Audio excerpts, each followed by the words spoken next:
कॉर्बिस। नमस्कार दोस्तों, मेरा नाम है दिव्या दीक्षित। आप देख रहे हैं कॉर्बिस। आज इस वीडियो में हम बात करेंगे टीडीएस रिटर्न फाइलिंग के बारे में। सबसे पहले तो हम जानेंगे टीडीएस क्या होता है, टीडीएस के एडवांटेजेस क्या है, टाइप ऑफ टीडीएस फॉर्म क्या है और टीडीएस रिटर्न फाइलिंग क्या होती है। इन सारी चीज़ों के बारे में आज इस वीडियो के माध्यम से हम चर्चा करेंगे और प्रोसेस क्या है टीडीएस फाइलिंग का, उसके बारे में भी हम आपको बताएंगे। तो चलिए वीडियो की शुरुआत करते हैं। TDS, tax deducted at source. तो दोस्तों, टीडीएस का फुल फॉर्म होता है टैक्स डिडक्टेड एट सोर्स। देखिए, भारत सरकार को इनकम टैक्स देना बहुत जरूरी माना गया है और इसके साथ ही जो टीडीएस होता है हमारा, वो भी एक तरह का इनकम टैक्स होता है जो directly indirectly income tax department में जाता है और एक तरह से कहें तो भारत सरकार के पास जाता है। देखिए, ये एक तरह का स्पेसिफाइड पेमेंट होता है। जब भी हम कभी किसी प्रोफेशनल को कोई कमीशन देते हैं, सैलरी देते हैं, इंटरेस्ट देते हैं या फिर हम किसी तरह का जो पेमेंट करते हैं स्पेसिफाइड, तो उस समय पे जब हम पेमेंट कर रहे होते हैं उस व्यक्ति को, उस दौरान टीडीएस काटा जाता है, यानी कि एक टैक्स का पोर्शन काटा जाता है और वो पोर्शन जो काटा गया है, जो पेमेंट दे रहा है यानी डिडक्टर की तरफ से, वो इस टीडीएस को भारत सरकार को जमा करता है, यानी कि इनकम टैक्स डिपार्टमेंट के पास वो जाता है। और फिर जिस व्यक्ति का टीडीएस काटा गया है, यानी कि जो डिडक्टी है, उसकी सैलरी है, कमीशन है, इंटरेस्ट है, उसके पेमेंट से जो कि पैसा काटा गया है टैक्स के फॉर्म में, फिर वो टीडीएस रिटर्न फाइलिंग करके वहां इनकम टैक्स डिपार्टमेंट से वो पैसा ले सकता है। देखिए, टीडीएस का जो कॉन्सेप्ट इंट्रोड्यूस किया गया था वो इस उद्देश्य से किया गया था कि भारत सरकार को टैक्स कलेक्ट करना है हर सोर्स ऑफ इनकम से। तो इस कॉन्सेप्ट के मुताबिक एक पर्सन जो डिडक्टर होता है वो लायबल होता है किसी भी स्पेसिफाइड नेचर या फिर पर्सन को पेमेंट देने के लिए, और जब उस व्यक्ति यानी कि डिडक्टी को पैसे दे रहा होता है तो उस समय उसको उसी पेमेंट से टीडीएस काटना होता है और सेम टीडीएस वो सेंट्रल गवर्नमेंट के खाते में जमा करता है। जो डिडक्टी होता है, जिसकी इनकम से टैक्स डिडक्ट हुआ है एट सोर्स, वो एंटाइटल्ड होता है उस अमाउंट को लेने के लिए और वो टीडीएस रिटर्न फाइलिंग करके इस अमाउंट को ले सकता है। देखिए, टीडीएस के माध्यम से कुछ पोर्शन वो डायरेक्टली इनकम टैक्स डिपार्टमेंट को चला जाता है और इस कारण यानी कि टीडीएस के माध्यम से टैक्स की चोरी सबसे ज्यादा रोकी जाती है। क्योंकि देखिए, कोई भी व्यक्ति अगर इनकम अर्न कर रहा है तो कहीं ना कहीं उसे इनकम टैक्स देना भी लायबल माना गया है, जरूरी माना गया है। और टीडीएस के माध्यम से क्या होता है, डायरेक्टली इनडायरेक्टली उस व्यक्ति का जो इनकम टैक्स होता है वो भारत सरकार के पास पहुंच जाता है। Advantage of TDS. तो दोस्तों, टीडीएस के बारे में तो आपने समझ लिया है, लेकिन एडवांटेजेस क्या है, यानी कि टीडीएस आप कटवा रहे हैं अपनी सैलरी से, अपनी पेमेंट से, अपने इंटरेस्ट से, अपनी कमीशन से, लेकिन आपको ये भी पता होना चाहिए कि उसका फायदा आपको क्या हो सकता है, यानी कि डिडक्टी को उसका क्या फायदा होगा। तो सबसे पहले तो मैं आपको बता दूं कि टीडीएस का फायदा ये होता है कि देखिए, डिडक्टर है और डिडक्टी, इनके ऊपर किसी तरह का कोई बर्डन नहीं होता है। जो इनकम टैक्स होता है वो डायरेक्टली भारत सरकार के पास पहुंच जाता है। इसके अलावा वाइडन हो जाता है जो हमारा स्कोप है टैक्स बेस कलेक्शन का, टीडीएस के माध्यम से वो बढ़ने लगता है। और इसके साथ ही देखिए, टैक्स जो चोरी होती है वो भी रुकने लगती है। एक तरह से देखा जाए तो सरकार की तरफ से एक लगाम लगाई जाती है टैक्स चोरी को लेके टीडीएस के माध्यम से। और देखिए, टीडीएस अगर आप जमा कर रहे हैं और उसके साथ ही सबसे बड़ा बोझ तो ये कम हो जाता है डिडक्टी का कि उसे इकट्ठा इनकम टैक्स नहीं देना पड़ता, यानी कि जो बर्डन है of paying huge amount of tax वो रिड्यूस हो जाता है टीडीएस के माध्यम से। और इसके साथ ही जो गवर्नमेंट रेवेन्यू होता है वो भी स्टेबल रहता है। Deduction rate of TDS. देखिए, टीडीएस जो डिडक्ट होता है वो सैलरी इनकम के बेस पे डिडक्ट किया जाता है, जो वेरी करता है, फिक्स्ड भी हो सकता है और वेरी भी करता है 10 to 20%। तो कौन कौन से टीडीएस रेट है और किस तरह वो डिडक्ट किए जाते हैं, कौन सी इनकम पे कितना डिडक्शन होता है, उन सब के बारे में हम चर्चा करेंगे एक फ्लो चार्ट के माध्यम से। तो चलिए उस पर भी नजर डालते हैं। देखिए, इस फ्लो चार्ट में हम सेक्शन के अनुसार नेचर ऑफ पेमेंट देखेंगे, टीडीएस रेट ऑफ इंडिविजुअल यानी कि इंडिविजुअल के लिए क्या टीडीएस रेट की कटौती है। इसके साथ ही जो एनआरआई है, नॉन रेसिडेंट इंडिया, उसका टीडीएस रेट किस प्रकार काटा जाता है। तो पहला तो हमारा सेक्शन होता है 194B, जिसमें इनकम अर्न की जाती है bye winning card game, lottery या फिर कोई और गेम। इसमें इंडिविजुअल का जो टीडीएस रेट काटा जाता है वो 30% होता है और एनआरआई का भी 30% होता है। इसके अलावा सेक्शन है 194BB, इसमें जो इनकम अर्न की जाती है वो विनिंग ऑफ हॉर्स रेसेस के हिसाब से होती है और इसके साथ ही जो टीडीएस रेट की कटौती होती है वो 30% और एनआरआई के लिए जो काटा जाता है वो भी 30%। 194EE, इसमें जो पेमेंट की जाती है वो नेशनल स्कीम यानी कि एनएसएस डिपॉजिट के माध्यम से, उसमें जो टीडीएस रेट इंडिविजुअल का होता है वो 10% होता है और एनआरआई का भी 10% होता है। 194F, ये पेमेंट की जाती है toward repurchase of unit by unit trust of India या फिर म्यूचुअल फंड। उसमें जो टीडीएस रेट इंडिविजुअल का काटा जाता है वो 20% होता है और एनआरआई का भी 20%। 194G, इनकम जो इसमें अर्न की जाती है sale of lottery, ticket, commission या फिर अदर्स। इसमें जो टीडीएस रेट काटा जाता है इंडिविजुअल का 5% और टीडीएस रेट एनआरआई का 5%। 194LBB, इसमें इन्वेस्टमेंट फंड वो पे किया जाता है यूनिट होल्डर को except from income that are exempted under section 1023FBB।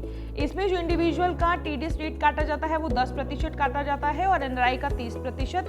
और अब हम बात करेंगे 194LBC, इसमें इनकम जनरेट की जाती है इन्वेस्टमेंट में जो सिक्योरिटाइजेशन ट्रस्ट में एज पर सेक्शन 115TCA। इसमें जो टीडीएस रेट काटा जाता है वो 25% होता है और एनआरआई का 30%।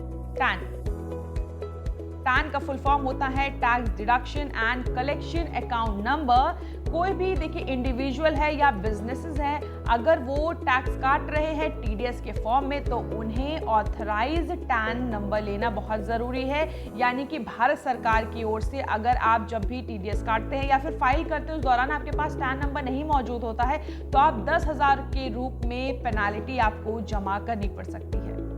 टीडीएस रिटर्न फाइलिंग, देखिए टीडीएस रिटर्न फाइलिंग एक तरह का क्वार्टरली स्टेटमेंट होता है। ये सारे डॉक्यूमेंट्स के साथ जमा करना होता है डिडक्टर को जब भी वो टीडीएस रिटर्न फाइलिंग दाखिल करता है along with the following document, यानी कि कुछ डॉक्यूमेंट्स होते हैं उसके साथ उसे जमा करना होता है, जैसे टीडीएस डिडक्टेड और deposited by deductor, PAN card of deductor and deductee, TDS challan information, type of payment और amount of TDS deducted. Type of TDS form, देखिए डिडक्टर लायबल होता है अगर वो टीडीएस काट रहा है तो वही लायबल है कि वो टीडीएस रिटर्न फाइल दाखिल करे और इसके साथ ही कुछ वेरियस फॉर्म होते हैं, उन फॉर्म के अनुसार ही जो डिडक्टर होता है उसे टीडीएस रिटर्न फाइलिंग करती है। कौन से फॉर्म है उस पर भी बात कर लेते हैं। तो फॉर्म 24Q जो कि टीडीएस स्टेटमेंट ऑफ सैलरीज होता है, फॉर्म 26Q जो कि TDS statement on all payment other than salaries, यानी कि सैलरीज को हटा के जो और पेमेंट होती है उनके बारे में ये फॉर्म होता है। फॉर्म 27Q, इसके साथ ही टीडीएस स्टेटमेंट होता है जो कि हमने इनकम रिसीव की है इंटरेस्ट से, डिविडेंड से या फिर कोई और sum payable to non residents. Form 26QB, TDS on payment for transfer of immovable property, यानी कि इमूवेबल प्रॉपर्टी का जो ट्रांसफर होता है उसके लिए इस फॉर्म की आवश्यकता पड़ती है। और form 27EQ, statement of collection of tax at source. TDS credit certificate, TDS का जो डिडक्टर होता है वो एक फॉर्म इशू करता है डिडक्टी को, उसको कहते हैं टीडीएस सर्टिफिकेट, जिसमें महत्वपूर्ण जानकारी होती है जैसे पेमेंट की डिटेल होती है, टीडीएस डेट होती है और जो पैसा क्रेडिट किया गया है भारत सरकार को उसके बारे में भी जानकारी होती है।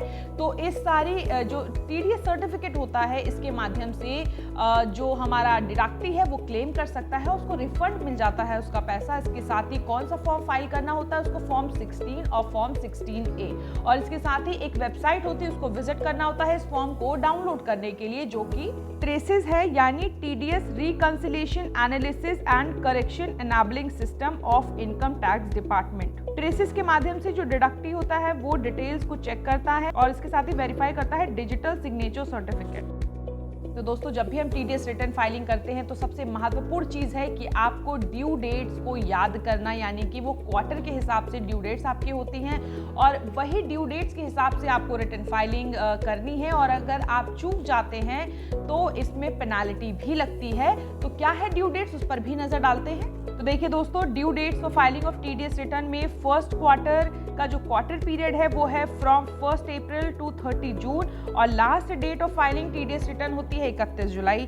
सेकेंड क्वार्टर की बात करें तो 1 जुलाई से 30 सितंबर तक है और लास्ट डेट क्या होती है 31 अक्टूबर। थर्ड क्वार्टर होता है 1 अक्टूबर से 31 दिसंबर और last date of filing of TDS return है वो है 31 जनवरी और फोर्थ क्वार्टर होता है 1 जनवरी से 31 मार्च और last date of filing of TDS return है 31 मई। Process of TDS filing. तो दोस्तों अब हम बात करेंगे प्रोसेस क्या है टीडीएस फाइलिंग का। देखिए टीडीएस के बारे में जानकारी ले ली हमने, टाइप ऑफ टीडीएस फॉर्म क्या है, टीडीएस रिटर्न फाइलिंग क्या होती है, लेकिन अब जो सबसे महत्वपूर्ण चीज है यानी कि प्रोसेस ऑफ टीडीएस फाइलिंग, तो स्टेप बाय स्टेप हम इन पर भी नजर डालेंगे और जानेंगे कि आखिर किस तरह से टीडीएस रिटर्न फाइलिंग की जाती है। तो चलिए इस पर भी बात करते हैं। तो सबसे पहले जो फॉर्म 27A होता है उसको आपको कंप्लीटली फिल करना है। अगर आप हार्ड कॉपी देते हैं तो हार्ड कॉपी को फिल करना है और वेरीफाई करना है ईटीडीएस रिटर्न के, जो कि इलेक्ट्रॉनिकली फाइल्ड होती है। नेक्स्ट स्टेप में देखिए जो टीडीएस है और जो टोटल अमाउंट है जो पे किया गया है वो सब मैच करना चाहिए इन रिस्पेक्टिव फॉर्म। इसके साथ ही फॉर्म 27A में जो टैन ऑर्गेनाइजेशन का यूज किया गया है वो भी फिल होना चाहिए प्रॉपर तरीके से।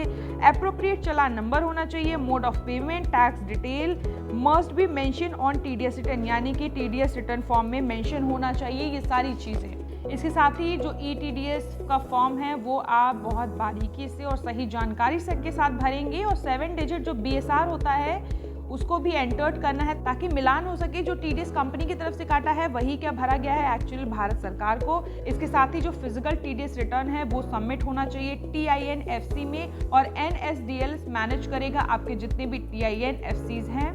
और इसके साथ ही देखिए अगर हमारा जो डिडक्टर है वो टीडीएस रिटर्न फाइलिंग करता है ऑनलाइन तो 2 डिजिटल सिग्नेचर की एक लेवल होता है, उसके अकॉर्डिंग ही उसको पूरा फॉर्म फिल करना होता है। और इसके साथ ही जो सारी जानकारी दी गई है डिडक्टर के द्वारा अगर वो सही निकलती है तो एक टोकन नंबर मिल जाता है या फिर प्रोविजनल रिसिप्ट मिल जाती है और ये जो रिसिप्ट आपको मिलती है ये कंफर्मेशन के तौर पर काम करती है जब आप टीडीएस रिटर्न फाइल करते हैं। अगर देखिए किसी केस में टीडीएस आपका रिजेक्ट हो जाता है तो उसके साथ ही एक नॉन एक्सेप्टेंस मेमो होता है वो आपको इशू किया जाता है रिजेक्शन के केस में और अगर आपका टीडीएस रिजेक्ट हुआ है तो उसके साथ ही आप उसको दोबारा फाइल करते हैं। Penalty for delay in filing TDS return.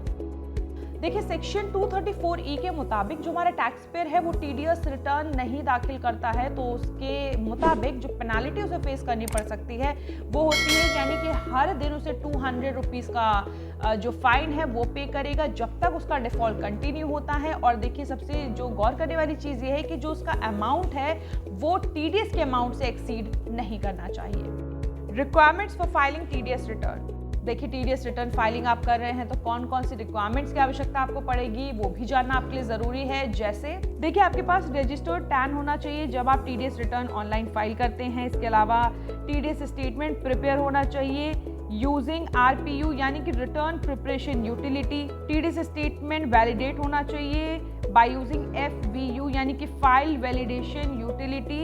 इसके साथ ही आपके पास वैलिड डिजिटल सिग्नेचर सर्टिफिकेट होना चाहिए जब आप रजिस्टर करते हैं फाइलिंग के लिए और आपके पास bank account detail of the principal contract होना चाहिए। तो दोस्तों उम्मीद करते हैं टीडीएस रिटर्न फाइलिंग की जानकारी तो आपको मिल गई होगी। जल्द मुलाकात करेंगे दोस्तों एक नए इन्फॉर्मेटिव वीडियो के साथ। तब तक आप अपना और अपने परिवार का ख्याल रखिए। नमस्कार।